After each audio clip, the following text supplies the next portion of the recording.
गुरुर्ब्रह्मा गुरुर्विष्णुः गुरुर्देवो महेश्वरः गुरुः साक्षात् परं ब्रह्म तस्मै श्री गुरवे नमः।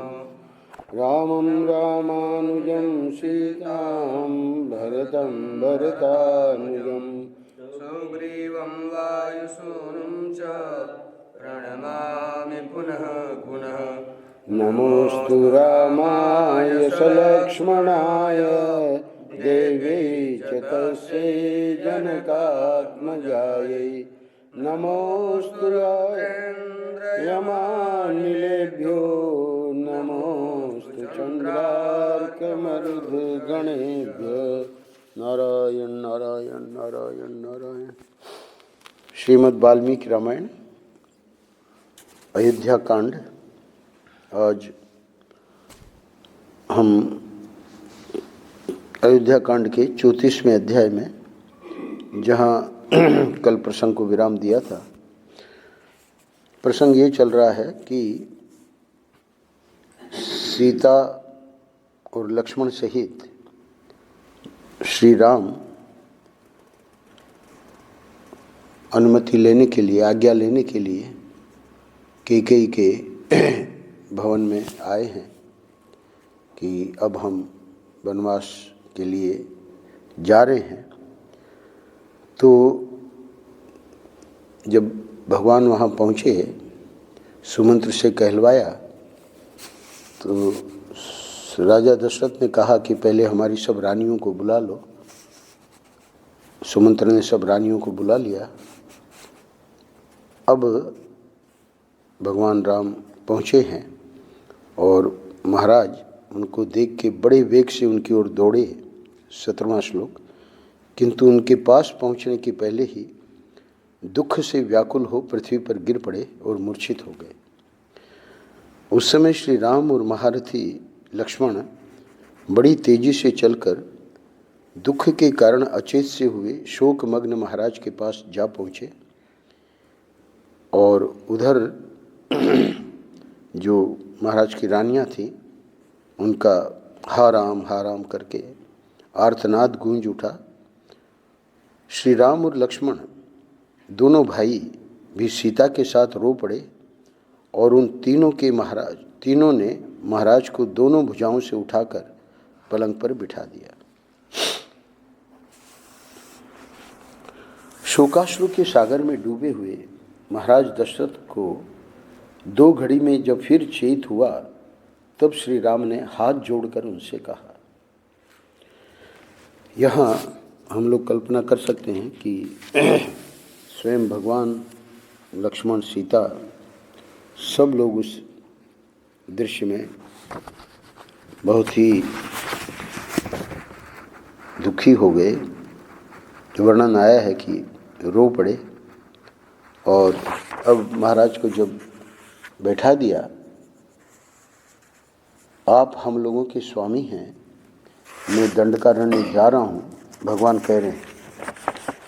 शोकाश्रु सागर में डूबे हुए महाराज दशरथ को जब चेत हुआ, तब श्री राम ने हाथ जोड़कर पिताजी से कहा, आपसे आज्ञा लेने आया हूँ, आप अपनी कल्याणमयी दृष्टि से मेरी ओर देखिए। मेरे साथ लक्ष्मण को भी वन में जाने की आज्ञा दीजिए। साथ ही ये भी स्वीकार कीजिए कि सीता भी मेरे साथ वन को जाए। अब क्या तुमने उनको रोका नहीं? सबको साथ में लेके जा रहे हो। मैंने बहुत से सच्चे कारण बताकर इन दोनों को रोकने की चेष्टा की है, परंतु ये यहाँ रहना नहीं चाहते हैं। अतः हे नरेश, आप शोक छोड़कर हम सबको उसी तरह वन में जाने की आज्ञा दीजिए जैसे ब्रह्मा जी ने अपने पुत्र सनकादिकों को तप के लिए वन में जाने की अनुमति दी थी। अब राजा की आज्ञा की प्रतीक्षा करते हुए श्री रामचंद्र जी की ओर देखकर महाराज आगे क्या कहते हैं। हे रघुनंदन, मैं कैकेयी को दिए हुए वर के कारण मोह में पड़ गया हूँ। तुम मुझे कैद करके स्वयं ही अब अयोध्या के राजा बन जाओ। महाराज के ऐसा कहने पर बातचीत करने में कुशल धर्मात्माओं में श्रेष्ठ श्री राम ने दोनों हाथ जोड़कर पिता को इस प्रकार उत्तर दिया। हे महाराज, आप सहस्रों वर्षों तक इस पृथ्वी के अधिपति बने रहें। मैं तो अब वन में ही निवास करूंगा। मुझे राज्य लेने की इच्छा नहीं है। हे नरेश्वर, 14 वर्षों तक वन में घूम फिरकर आपकी प्रतिज्ञा पूरी कर लेने के पश्चात मैं पुनः आपके युगल चरणों में मस्तक झुकाऊंगा। अब यहाँ वर्णन कर रहे हैं वाल्मीकि जी, राजा दशरथ एक तो सत्य के बंधन में बंधे हुए थे, दूसरे एकांत में कैकेयी उन्हें श्री राम को वन में तुरंत भेजने के लिए बाध्य कर रही थी। इस अवस्था में वे आर्त भाव से रोते हुए वहां अपने प्रिय पुत्र श्री राम से बोले, हे तात, तुम कल्याण के लिए, वृद्धि के लिए और फिर लौट आने के लिए शांत भाव से जाओ। तुम्हारा मार्ग विघ्न बाधाओं से रहित और निर्भय होवे। हे बेटा रघुनंदन, तुम सत्य स्वरूप और धर्मात्मा हो। तुम्हारे विचार को पलटना तो असंभव है, परंतु अब कहते हैं कि कम से कम एक रात भर तो रह जाओ। सिर्फ एक रात के लिए सर्वथा अपनी यात्रा रोक दो। केवल एक दिन भी तो तुम्हें देखने का सुख उठा लो। अपनी माता को और मुझको इस अवस्था में देखकर आज की इस रात में यहीं रह जाओ। मेरे द्वारा संपूर्ण अभिलेषित वस्तुओं से तृप्त होकर कल प्रातःकाल यहाँ से जाना। हे मेरे प्रिय पुत्र श्री राम, तुम सर्वथा दुष्कर कार्य कर रहे हो। मेरा प्रिय करने के लिए ही तुमने इस प्रकार वन का आश्रय लिया है। मैं सत्य की शपथ खाकर कहता हूँ कि यह मुझे प्रिय नहीं है। मुझे तुम्हारा वन में जाना अच्छा नहीं लगता। यह मेरी स्त्री कैकेयी राख में छिपी हुई आग के समान भयंकर है। इसने अपने क्रूर अभिप्राय को छिपा रखा था। इसी ने आज मुझे मेरे अभिष्ट संकल्प से विचलित कर दिया है। कुलोचित सदाचार का विनाश करने वाली इस कैकेयी ने मुझे वरदान के लिए प्रेरित करके मेरे साथ बहुत बड़ा धोखा किया है। इसके द्वारा जो वंचना मुझे प्राप्त हुई है, उसी को तुम पार करना चाहते हो। हे पुत्र, तुम अपने पिता को सत्यवादी बनाना चाहते हो। तुम्हारे लिए कोई अधिक आश्चर्य की बात नहीं है, क्योंकि तुम गुण और अवस्था दोनों ही दृष्टियों से मेरे ज्येष्ठ पुत्र हो। ज्येष्ठ पुत्र होते हैं पर अवस्था से ही होते हैं। प्राय गुण से और अवस्था से, दोनों ही दृष्टियों से ज्येष्ठ पुत्र होना ये बहुत दुर्लभ है। अपने शोकाकुल पिता का यह कथन सुनकर उस समय छोटे भाई लक्ष्मण सहित श्री राम ने दुखी होकर कहा,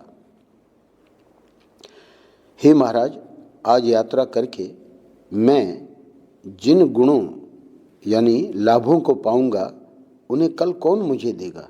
नीचे टिप्पणी है, इस श्लोक का अर्थ ये भी हो सकता है कि आज यहाँ रहकर जिन उत्तमोत्तम अभीष्ट पदार्थों को मैं पाऊंगा, उन्हें कल से कौन देगा। अतः मैं संपूर्ण कामनाओं के बदले आज यहाँ से निकल जाना ही अच्छा समझता हूँ और इसी का वर्णन करता हूँ। राष्ट्र और यहाँ के निवासी मनुष्यों सहित धन धान्य से संपन्न यह सारी पृथ्वी मैंने छोड़ दी है। आप इसे भरत को दे दें।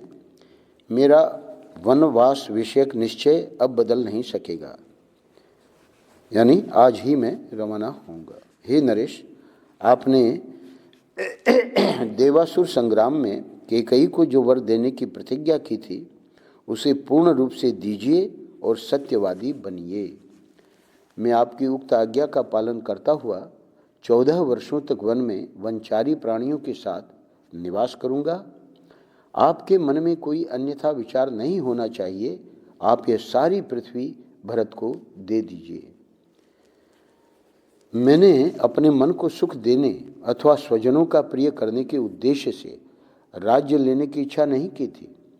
आपकी आज्ञा का यथावत रूप से पालन करने के लिए ही मैंने उसे ग्रहण करने की अभिलाषा की थी। आपका दुख दूर हो जाए, आप इस प्रकार आंसू न बहावें। मुझे न तो इस राज्य की, न सुख की, न पृथ्वी की, न इन संपूर्ण भोगों की, न स्वर्ग की और न जीवन की ही इच्छा है। मेरे मन में यदि कोई इच्छा है तो यही है कि आप सत्यवादी बने, आपका वचन मिथ्या न होने पावे। यह बात मैं आपके सामने सत्य और शुभ कर्मों की शपथ खाकर कहता हूँ। हे प्रभु, अब मैं यहाँ एक क्षण भी नहीं ठहर सकता, अतः आप इस शोक को अपने भीतर ही दबा लें। वो जो प्रार्थना की थी एक दिन के रुकने के लिए, भगवान ने मना कर दिया। मैं अपने निश्चय के विपरीत कुछ नहीं कर सकता। कैकेयी ने मुझसे यह याचना की, हे महाराज, हाँ, हे रघुनंदन, कैकेयी ने मुझसे ये याचना की कि राम तुम वन को चले जाओ। मैंने वचन दिया था कि अवश्य जाऊंगा, इस सत्य का मुझे पालन करना है। जब सुमंत्र ने भगवान राम को बुलाया तो उस समय जब पहली बार ये कैकेयी ने जो वर मांगे थे, पूरी रात गुजर गई थी, तो वर्णन आया कि भगवान राम जब पहुँचे, दशरथ कुछ नहीं बोल पाए। बुलवाया राजा दशरथ ने तो कुछ बोलना चाहिए था, नहीं बोल पाए। तब कैकेयी ने कहा कि मैं बता तो सकती हूँ, पर पता नहीं आप उसको झेल पाएंगे कि नहीं। तो राम ने कहा कि इस प्रकार तुम मेरे बारे में कह रही हो, ये तो बहुत बड़ा आश्चर्य है। मैं तो, अगर राजा दशरथ ने कोई बात मेरे लिए कही है, मैं तो आग में भी कूद सकता हूँ। आदि आदि बहुत सारे वचन वहाँ भगवान राम के हैं। राम कभी दो बात नहीं बोलता, यानी जो वचन है मेरा, आप बताइए क्या बात है। तो कैकेयी ने ही बताया, तो उसी बात को कह रहे हैं कि क्योंकि फिर भी दशरथ जी से बोला नहीं गया। राम ने कहा तुम कह रही हो, तुम्हारे कहने से मैं चला जाऊंगा, परंतु पिताजी क्यों नहीं कह रहे हैं। पिताजी नहीं बोल पाए। कोई बात नहीं, माँ के कहने से ही मैं चला जाऊंगा। तो उसी बात को कह रहे हैं कि कैकेयी ने मुझसे यह याचना की कि राम तुम वन को चले जाओ। मैंने वचन दिया था कि अवश्य जाऊंगा, उस सत्य का मुझे पालन करना है। हे देव, बीच में हमें देखने या हमसे मिलने के लिए आप उत्कंठित न होंगे। शांत स्वभाव वाले मृगों से भरे हुए और भांति भांति के पक्षियों के कलरवों से गूंजते हुए उस वन में हम लोग बड़े आनंद से रहेंगे। पिता देवताओं के भी देवता माने गए हैं, अतः मैं देवता समझकर ही आपकी आज्ञा का पालन करूंगा। शास्त्रों में आया है, पिता देवताओं के भी देवता हैं। हे नृपश्रेष्ठ, अब ये संताप छोड़िए। 14 वर्ष बीत जाने पर आप फिर मुझे आया हुआ देखेंगे। यहाँ जितने लोग आंसू बहा रहे हैं, सब रानियां वहीं बैठी थी, सब रो रही थी। इन सबको धैर्य बंधाना आपका कर्तव्य है, फिर आप स्वयं ही इतने विकल कैसे हो रहे हैं। यह नगर, यह राज्य और यह सारी पृथ्वी मैंने छोड़ दी। आप यह सब कुछ भरत को दे दीजिए। अब मैं आपके आदेश का पालन करता हुआ दीर्घ काल तक वन में निवास करने के लिए यहाँ से यात्रा कर रहा हूँ। मेरी छोड़ी हुई पर्वत खंडों, नगरों और उपवनों सहित इस सारी पृथ्वी का भरत कल्याणकारिणी मर्यादाओं में स्थित रहकर पालन करें। आपने जो वचन दिया है वह पूर्ण हो। सत्पुरुषों द्वारा अनुमोदित आपकी आज्ञा का पालन करने में मेरा मन जैसा लगता है, वैसा बड़े बड़े भोगों में तथा अपने किसी प्रिय पदार्थ में भी नहीं लगता। अतः मेरे लिए आपके मन में जो दुख है वह दूर हो जाना चाहिए। हे नरेश, हे निष्पाप नरेश, आज आपको मिथ्यावादी बनाकर मैं अक्षय राज्य, क्योंकि उन्होंने कहा मुझे कैद कर लो और तुम राज्य करो, उसका उत्तर दे रहे हैं। आज आपको मिथ्यावादी बनाकर मैं अक्षय राज्य, सब प्रकार के भोग, वसुधा का आधिपत्य, मिथिलेश कुमारी सीता तथा अन्य किसी अभिलषित पदार्थ को भी स्वीकार नहीं कर सकता। मेरी एकमात्र इच्छा यही है कि आपकी प्रतिज्ञा सत्य होवे।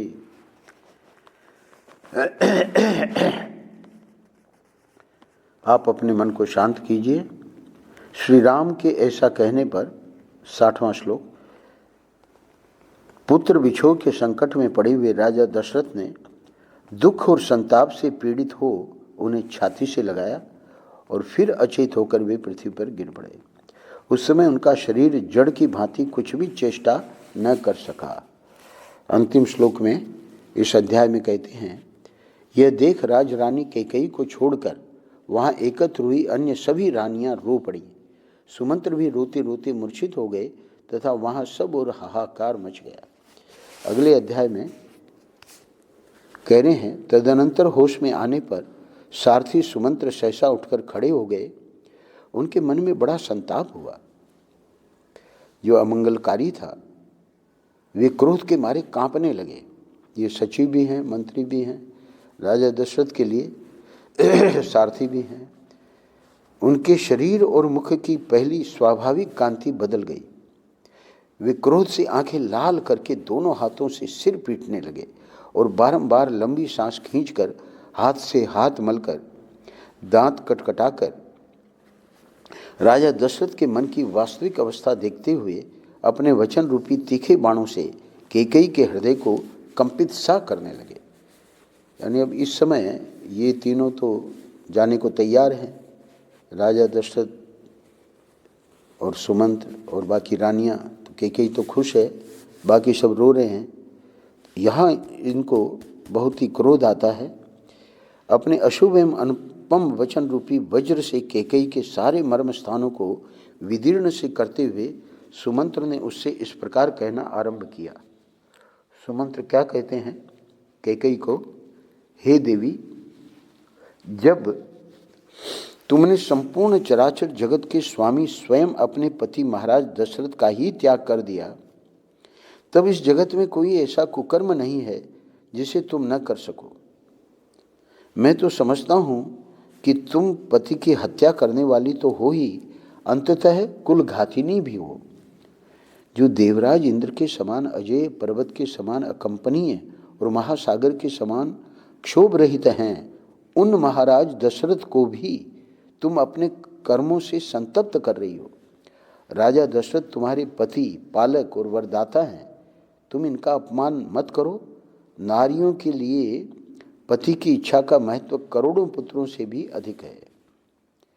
इस कुल में राजा का परलोकवास हो जाने पर उसके पुत्रों की अवस्था का विचार करके जो ज्येष्ठ पुत्र होते हैं वे ही राज्य पाते हैं। राजकुल के इस परंपरागत आचार को तुम इन इक्ष्वाकु वंश के स्वामी महाराज दशरथ के जीते जी ही मिटा देना चाहती हो। तुमने जो वर मांगा है वो अनुचित है। तुम्हारे पुत्र भरत राजा हो जाएं और इस पृथ्वी का शासन करें, किंतु हम लोग तो वहीं चले जाएंगे जहां श्री राम जाएंगे। तुम्हारे राज्य में कोई भी ब्राह्मण निवास नहीं करेगा। यदि तुम आज वैसा मर्यादाहीन कर्म करोगी तो निश्चय ही हम सब लोग उसी मार्ग पर चले जाएंगे जिसका श्री राम ने सेवन किया है। संपूर्ण बंधु बांधव और सदाचारी ब्राह्मण भी तुम्हारा त्याग कर देंगे। हे देवी, फिर इस राज्य को पाकर तुम्हें क्या आनंद मिलेगा? तुम ऐसा मर्यादाहीन कर्म करना चाहती हो। मुझे तो ये देखकर आश्चर्य सा हो रहा है कि तुम्हारे इतने बड़े अत्याचार करने पर भी पृथ्वी तुरंत फट क्यों नहीं जाती, अथवा बड़े बड़े ब्रह्मर्षियों के धिक्कारपूर्ण वाग्दंड जो देखने में भयंकर और जलाकर भस्म कर देने वाले होते हैं, श्री राम को घर से निकलने के लिए तैयार खड़ी हुई तुम जैसी पाषाण हृदया का सर्वनाश क्यों नहीं कर डालते हैं? यानी दो चीज़ों में एक चीज़ तो होनी ही चाहिए, या तो पृथ्वी फट जाए अथवा तुम्हारा ही पाषाण हृदय तुम जो हो उसका सर्वनाश हो जाए, पर कोई घटना नहीं घटित हो रही है। भला आम को कुल्हाड़ी से काटकर उसकी जगह नीम का सेवन कौन करेगा? जो आम की जगह नीम को ही दूध से सींचता है, उसके लिए भी यह नीम मीठा फल देने वाला नहीं हो सकता। क्या अर्थ हुआ? अतः वरदान के बहाने श्री राम को वनवास देकर कैकेयी के चित्त को संतुष्ट करना राजा के लिए कभी सुखद परिणाम का जनक नहीं हो सकता। राजा को मृत्यु हो गई। भरत जी ने भले बहुत ही आदर्श किया, उन्होंने जाके लौटाने के लिए फिर शरण पादुका को रखकर ही राज्य किया, पर सब तीनों माताएं विधवा हो गई। तो सुखद परिणाम जनक ये जो स्टेप तुम ले रही हो वो कभी नहीं हो सकता। हे कैकेयी, सुमंत्र जी कह रहे हैं, मैं समझता हूँ कि तुम्हारी माता का अपने कुल के अनुरूप जैसा स्वभाव था वैसा ही तुम्हारा भी है। लोक में कही जाने वाली ये कहावत सत्य ही है कि नीम से मधु नहीं टपकता। तुम्हारी माता के दुराग्रह की बात भी हम जानते हैं। अब हम लोगों को ज़्यादा इतिहास पता नहीं है, तो सुमंत्र जी को पता है कि इनकी माता बड़ी उस प्रकार की थी, तो इसलिए कह रहे हैं। इसके विषय में पहले जैसा सुना गया है वह बताया जाता है। एक समय किसी वर देने वाले साधु ने तुम्हारे पिता को अत्यंत उत्तम वर दिया था। एक घटना सुना रहे हैं जो सुनने में आई थी। क्या हुआ था कि एक साधु ने कैकेयी के पिता को अत्यंत उत्तम वर दिया था। उस वर के प्रभाव से कैकेयी नरेश समस्त प्राणियों को की बोली समझने लगे। अब वो वर क्या था? पक्षी है, पशु है। अब हम लोग ये सब आवाज़ करते हैं, हम थोड़ी समझते क्या बोल रहे हैं, पर उस वर के कारण वो बोली समझने लगे। पशुओं की, पक्षियों की, तिर्यक योनि में पड़े हुए प्राणियों की बातें भी उनकी समझ में आ जाती थी। कैकेयी के पिता के बारे में कह रहे हैं। एक दिन तुम्हारे महातेजस्वी पिता शैया पर लेटे हुए थे। उसी समय जृंभ नामक पक्षी की आवाज़ उनके कानों में पड़ी। उसकी बोली का अभिप्राय उनकी समझ में आ गया, अतः वे वहाँ कई बार हंसे। अब वो जृंभ नामक पक्षी ने क्या कहा वो तो सिर्फ कैकेयी के पिता ही समझ पाए। अब वो हंस रहे हैं।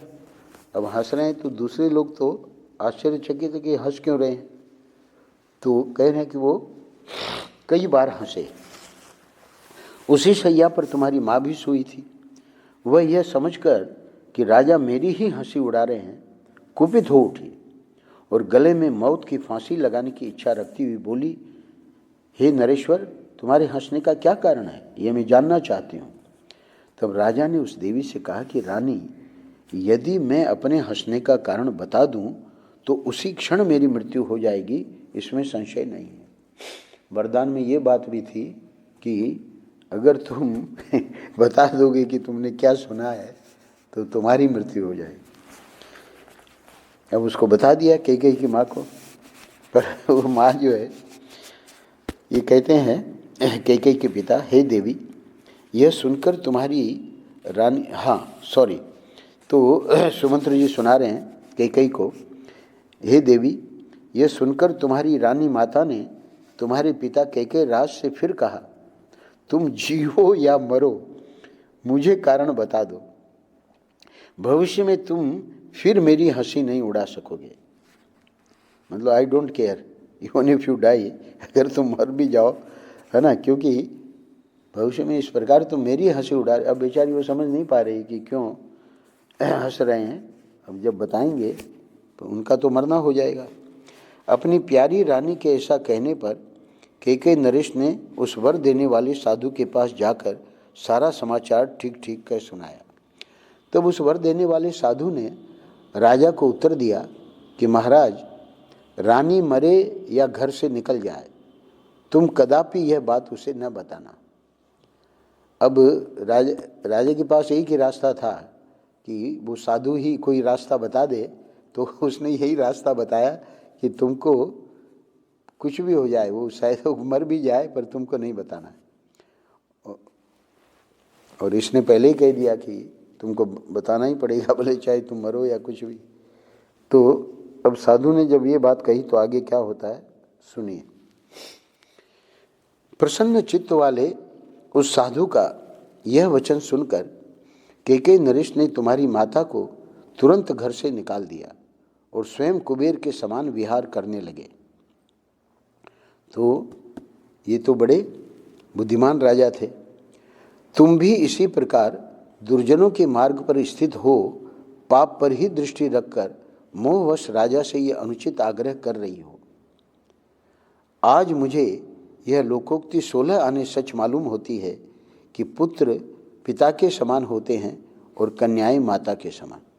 यानी यहाँ ये बता रहे हैं कि तुम्हारे पिता ने तो ठीक स्टेप ली, तुम्हारी माँ को निकाल दिया है ना, परंतु वो जो तुम्हारी माँ का ये वचन था कि तुम जियो या मरो, मुझे कारण बता दो, भविष्य में तुम फिर मेरी हंसी नहीं उड़ा सकोगे। तो ये घटना क्यों सुना रहे हैं कि तुम भी उतनी ही क्रूर हो। तुम अपने पति के मरने का, और ये सत्यवादी हैं, तो ये तो उस प्रकार के स्टेप नहीं ले रहे हैं, बाकी तो इनको भी निकाल देना चाहिए। पर राम जो हैं कैकेयी को वचन दे चुके हैं कि मैं वन को जाऊंगा, तो इसलिए राम भी, उन्होंने वहाँ जो कहा कि राम 2 वचन नहीं बोलता है, इसका अर्थ है कि अगर अब कुछ भी स्टेप लें राजा दशरथ, राम जो हैं वो तो वनवास जाएंगे ही। तो इसलिए ये सुमंत्र ने ये घटना सुनाई और आज कह रहे हैं, आज मुझे ये लोकोक्ति 16 आने सच मालूम होती है कि पुत्र पिता के समान होते हैं और कन्याएं माता के समान। शास्त्रों की बात है, कोई आवश्यक नहीं है। जो बातें बताई जाती हैं इन जनरल ऐसा देखा जाता है, पर ऐसा भी होता है कि पिता के गुण पुत्री में देखे जाते हैं और माँ के गुण पुत्र में देखे जाते हैं। पर इन जनरल आज मुझे ये लोकोक्ति है, शास्त्र का भी ये वचन नहीं है, लोक में ये कहावत है कि पुत्र पिता के समान होते हैं और कन्याएं माता के समान। यानी इस घटना से कह रहे हैं कि जैसे तुम्हारी माँ क्रूर थी वैसे ही तुम क्रूर हो, तुम ऐसी न बनो। इस लोकोक्ति को अपने जीवन में चरितार्थ न करो। राजा ने जो कुछ कहा है उसे स्वीकार करो। यानी कहना चाह रहे हैं कि लोकोक्ति भले अपनी जगह रहे, पर मैं चाहता हूं कि तुम ऐसी मत बनो, तुम अपनी माँ की जैसी मत बनो। राजा ने जो कुछ कहा है उसे स्वीकार करो। यानी श्री राम का राज्याभिषेक होने दो। अपने पति की इच्छा का अनुसरण करके इस जन समुदाय को यहाँ शरण देने वाली बनो। पाप पूर्ण विचार रखने वाले लोगों के बहकावे में आकर तुम देवराज इंद्र के तुल्य तेजस्वी अपने लोक प्रतिपालक स्वामी को अनुचित कर्म में न लगाओ। अब सब लोगों को पता नहीं है किसने ये कहा, पर ये मंथरा थी इसके मूल में, तो उसी के बहकावे में बेचारी आ गई। देवी कमल नयन, हे देवी कमल नयन श्रीमान राजा दशरथ पाप से दूर रहते हैं, वे अपनी प्रतिज्ञा झूठी नहीं करेंगे। श्री रामचंद्र जी अपने भाइयों में ज्येष्ठ, उदार, कर्मठ, स्वधर्म के पालक, जीव जगत के रक्षक और बलवान हैं। इनका इस राज्य पर अभिषेक होने दो। यानी अपने वरदान जो तुमको मिला है उसको कैंसिल कर दो, लौटा दो। हे देवी, यदि श्री राम अपने पिता राजा दशरथ को छोड़कर वन को चले जाएंगे तो संसार में तुम्हारी बड़ी निंदा होगी।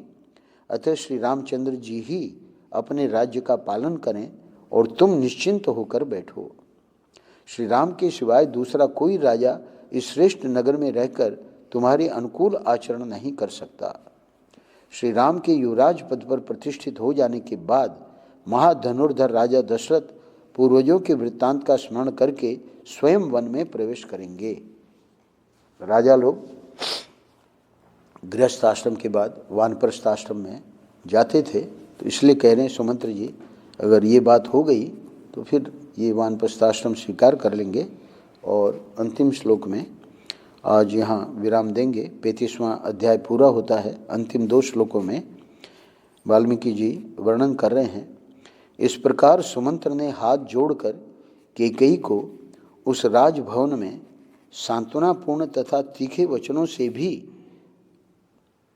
वो घटना सुना के बारंबार विचलित करने की चेष्टा की, किंतु वह टस से मस न हुई। कोई प्रभाव नहीं पड़ा सुमंत्र जी के कहने का। देवी कैकेयी के मन में न तो क्षोभ हुआ और न दुख ही। उस समय उसके चेहरे के रंग में भी कोई फर्क पड़ता नहीं दिखाई दिया। कल ये बताएंगे राजा दशरथ का श्री राम के साथ सेना और खजाना भेजने का आदेश। कल के अध्याय में, कल और भी अध्याय होंगे, पर ये जो अगला अध्याय है उसमें कैकेयी द्वारा उसका विरोध। जब दशरथ ने कहा कि सेना और खजाना भेजा जाए राम के साथ, तो कैकेयी ने इसका विरोध किया है। सिद्धार्थ का कैकेयी को समझाना तथा राजा का श्री राम के साथ जाने की इच्छा प्रकट करना, आदि आदि। नारायण नारायण नारायण नारायण। श्री